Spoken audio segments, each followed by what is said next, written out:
శ్రీ గురుభ్యో నమ. భగవద్గీత 9వ అధ్యాయం రాజవిద్య రాజగుహ్య యోగం.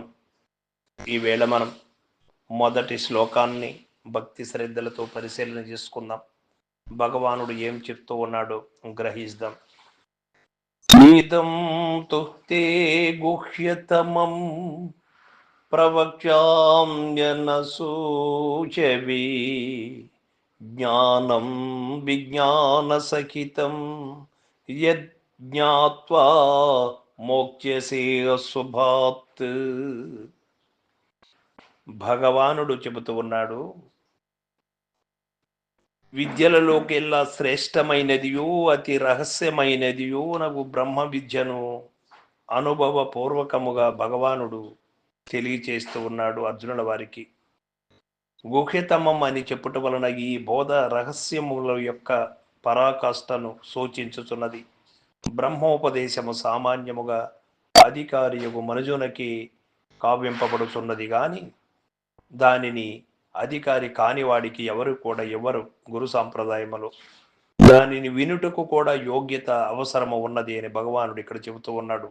ఆ యోగ్యత ఏది అన్నప్పుడు అసూయాది దుర్గుణములు లేకుండుటయే యోగ్యత.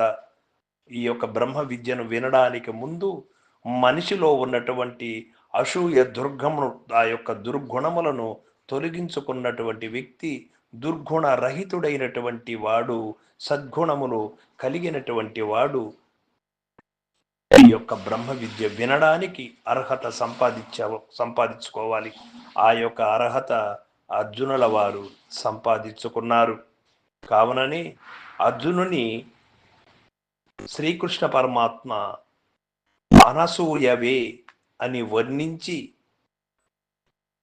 మొట్టమొదటని అసూయాది దుర్గుణములు లేనివాడని బాగుగా ఎరింగి ఉన్నందునని శ్రీకృష్ణ పరమాత్మ అర్జునునకు గీతోపదేశమును గావించిరి. కావున సమీపించుటతోడనే అర్జునుల వారు ఏ విధంగా అయితే అసూయ గుణములు రహితపరుచుకున్నవారు కనుక తానంతట తాను గురుమూర్తి బోధ చెప్పడానికి నిశ్చయించుకున్నారు. ఆ విధముగా గురువులు శిష్యుల పైన కరుణా కటాక్షములు కలిగే వరకు సాధన కలిగి గురు శుశ్రూషలు చేసి ఉన్నటువంటి వారికి గురు బోధ తప్పక లభ్యమవుతుంది. ఈ గుణములన్నీ కూడా అర్జునుల వారిలో ఉన్నాయి. కాబట్టి అనసూయవే అను పదము ద్వారా భగవానుడు బ్రహ్మ విద్యకు యోగ్యతను నిరూపించిన వారైది. కాబట్టి సాధకులి విషయమున కడు జాగరూకులై బ్రహ్మ జ్ఞానమును బడయుటకు ముందు అట్టి అసూయ రాహిత్యం తమకు కలిగినదాయని ప్రశ్నించుకొని లేకున్నా ఆ దానిని బాగుగా సిద్ధింపజేసుకొనవలెను. దంభ దర్పాది దుర్గుణములన్నిటికీ అసూయ రాజు అయ్యున్నది. కాబట్టి అది ఇచట పేర్కొనబడినది. అది ఒక వేరు పురుగు వంటిది.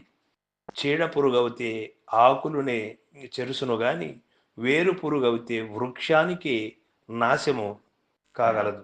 కాబట్టి అసూయ జీవుని ఎందు ప్రవేశించినచో అతడ అంతవరకు చేసిన సాధననంతను ఒక త్రుటిలో అది భ్రష్టము చేయగలదు.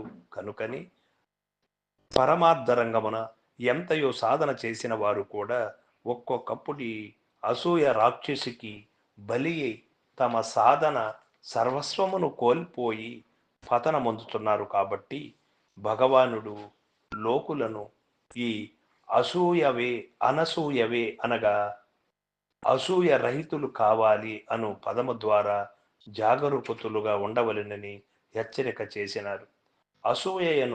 అసూయను పోగొట్టుకొని అర్జునుని వలి బ్రహ్మ విద్యకు అధికారులు కండి, మీరు అర్జునుల వరి శిష్య లక్షణములు కలిగి ఉండండి అని యావత్ ప్రపంచమునకు చెప్పినట్టయినది.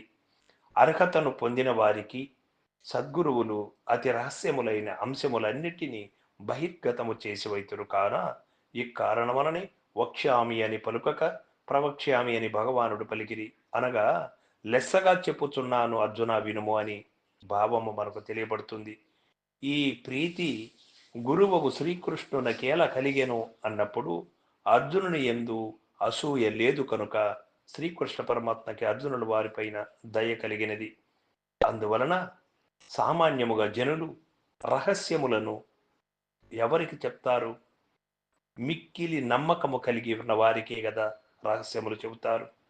కావున ఈ బ్రహ్మ విద్యలో ఉన్నటువంటి రహస్యములన్నీ కూడా గుహ్యతమమగు విద్య అనగా అతి రహస్యమైన విద్య. దానిని చెప్పవలెననిన ఎవరు అధికారులు అంటే అసూయ రహితులైనటువంటి వాళ్ళు, నిర్మల చిత్తము కలిగినటువంటి వారు అర్హులని ఇక్కడ మనకు తెలియబడుతోంది.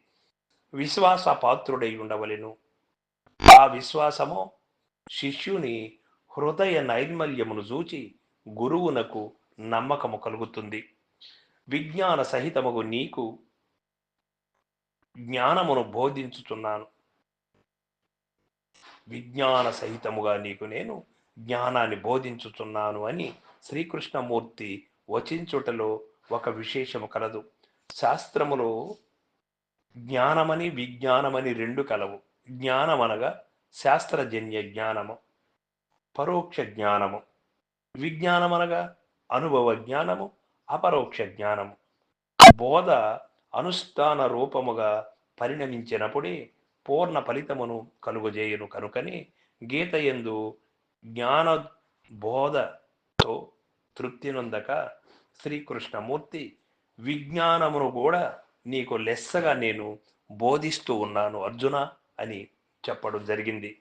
ఇక అట్టి విజ్ఞాన సహిత జ్ఞానమును తెలుసుకునినందువలన ఏమిటి ప్రయోజనం అన్నప్పుడు ఆ ప్రయోజనమేదియో భగవానుడి సెలవిచ్చిరి. దాని ప్రయోజనము జనన మరణ రూప అశుభము నుండి విడివడుటయేగును. పుట్టుక, చావు, దుఃఖము, రోగము, ముసలితనము మొదలగు అశుభములతో కూడుకొనిన ఈ భయంకర సంసారము నుండి అది జనులను విముక్తులుగా చేయును. కావున దుఃఖమును పోగొట్టుకొనదలంచువారు ఈ బ్రహ్మ విజ్ఞానమును తప్పక సంపాదించవలెను. ఈ విషయమును భగవానుడిచట స్పష్టపరిచిరి. మరియు ఈ సంసారమును చూసి జనులు ఏమో గొప్పగా తలంచుకొనుచున్నారు కానీ శ్రీకృష్ణమూర్తి దానినంతను అశుభముగా వర్ణించిరి. యాలయన అది ఎంతయు అసత్యమై, దృశ్యరూపమై, ఆత్మేతరమై, క్షణికమై, అశ్వరమై ఉన్నది. అశుభమును ఆశ్రయించిన వారు అశుభమునే పొందుదురు, శుభమును ఆశ్రయించిన వారు శుభముననే పొందురు. కావున ఈ ప్రపంచమున ఆత్మ ఒకటయే, దైవం ఒకటయే, శుభము. కావున దానిని ఆశ్రయించవలెను. అత్తడి అశుభము నుండి అతడు విముక్తిని బడయగలడు. ఈ ప్రకారముగా జ్ఞాన విజ్ఞానములను ఆశ్రయించు వారికి కలుగు ప్రత్యక్ష ఫలితము సంసార దుఃఖరాహిత్యము, నిరతిశయ ఆత్మానంద ప్రాప్తి అయ్యున్నది. కాబట్టి విజ్ఞులెల్లరూ భగవానుడు బోధింపబోవు ఈ అనుభవపూర్వక బ్రహ్మతత్వము నెరింగి కృతార్థులు కావలేరు.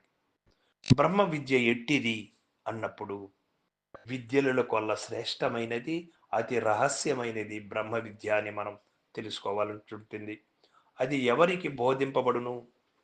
గురుమూర్తులు ఎవరికి బోధిస్తారు అన్నప్పుడు అసూయాది దుర్గుణములు లేని వారికి గురుమూర్తులు ఈ యొక్క బ్రహ్మ విద్యని బోధిస్తారు.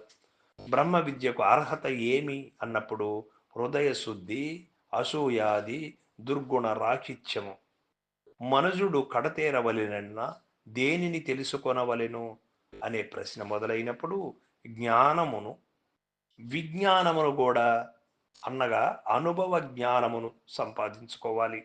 దానిని తెలుసుకొనినందువలన కలుగు ప్రయోజనం ఏమి అన్నప్పుడు జీవుడు జనన మరణాది అశుభముల నుండి విముక్తుడు కాగలడు.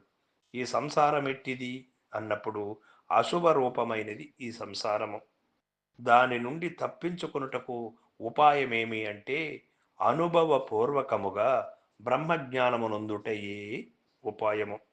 అట్టి బ్రహ్మజ్ఞానమును సంస్థుతించువాడెవడు అనే విషయాన్ని కూడా మనం రేపటి రాజవిద్య రాజగుహ్య యోగమనందు 2వ శ్లోకములో తెలుసుకుందాం. సర్వం సద్గురు పాదార్పణమస్తు.